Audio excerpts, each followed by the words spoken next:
La COICA es la Coordinadora de Organizaciones Indígenas Amazónicas.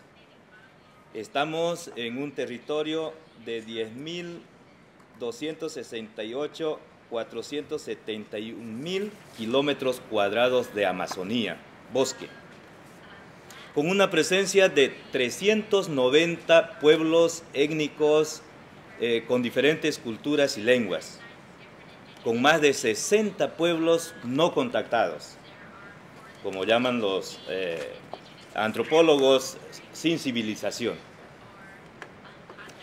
Es una gran preocupación para nosotros como representantes de los pueblos indígenas. Y esto es importante tomar en cuenta dentro de la misma declaración sobre la institucionalidad y la representatividad. Nosotros somos electos a través de nuestras organizaciones. Y hay que tener mucho cuidado, porque también hay indígenas traicioneros. Hay grupos de personas que han creado fundaciones, hay grupos de personas que han creado alguna institución solo para captar fondos, a costa de los mismos indígenas. También es preocupante porque son ellos los que están diciendo sí a RED. Es muy preocupante esta situación. Nos preocupa en el sentido de que nuevamente los pueblos indígenas estamos siendo amenazados y víctimas. No solamente por los estados, no solamente por las cooperaciones internacionales. A mí me duele mucho cuando mis hermanos indígenas todavía no hay una educación, no hay una salud, cuando no hay una atención de desarrollo en los países donde vivimos. Cuando somos víctimas nosotros de lavado de dinero con grandes millones. Yo no puedo creer que los grandes ecologistas, que los grandes conservacionistas estén en Nueva York, estén en Los Ángeles, estén en San Francisco, cuando nosotros somos los protectores de la selva allá y vivimos con los animales. Eso me duele. Cuando los niños están sufriendo. Y este tema de RED nuevamente es una amenaza para los pueblos indígenas. Juan Carlos decía que apenas estamos queriendo entender qué es RED. Yo como dirigente que estoy participando aquí, mis hermanos que tienen diferentes lenguas no conocen qué es RED. Somos víctimas de los estados. ¿Por qué?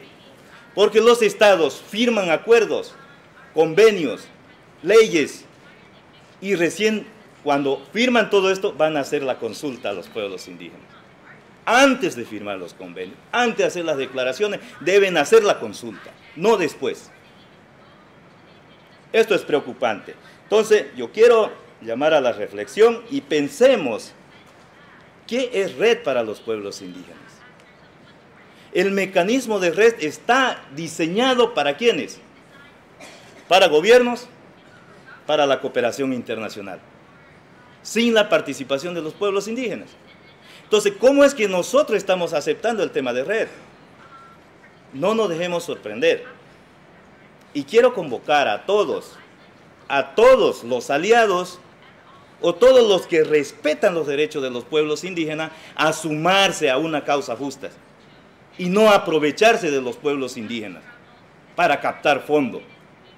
En eso no estamos de acuerdo. Porque nosotros, como pueblos indígenas amazónicos, estamos viviendo en la selva. Y somos los que conocemos cómo se administra, se maneja. Y conocemos también cuánto es el daño que se está manejando. Las empresas, los megaproyectos que están implementándose, que están afectando a la Amazonía. La desforestación masiva, hecho por ¿quiénes? Por los gobiernos y por las cooperaciones. Entonces, ¿cómo es que estamos hablando que el tema RED va a ser de beneficio para los pueblos indígenas? ¿Cómo es que vamos a enfrentar el cambio climático cuando son los mismos estados que están implementando? Entonces, seamos conscientes, busquemos mecanismos conjuntos para poder entender y busquemos, y entiéndase, voy a repetir, No se dejen sorprender por indígenas que solamente se están negociando a costa de los pueblos indígenas. Hay que ver con mucho cuidado las estructuras que representan a los pueblos indígenas. Entonces, la naturaleza, la selva, el agua, los animales, los árboles, no pueden vivir sin los pueblos indígenas, como los pueblos indígenas no pueden vivir sin la naturaleza. Muchas gracias.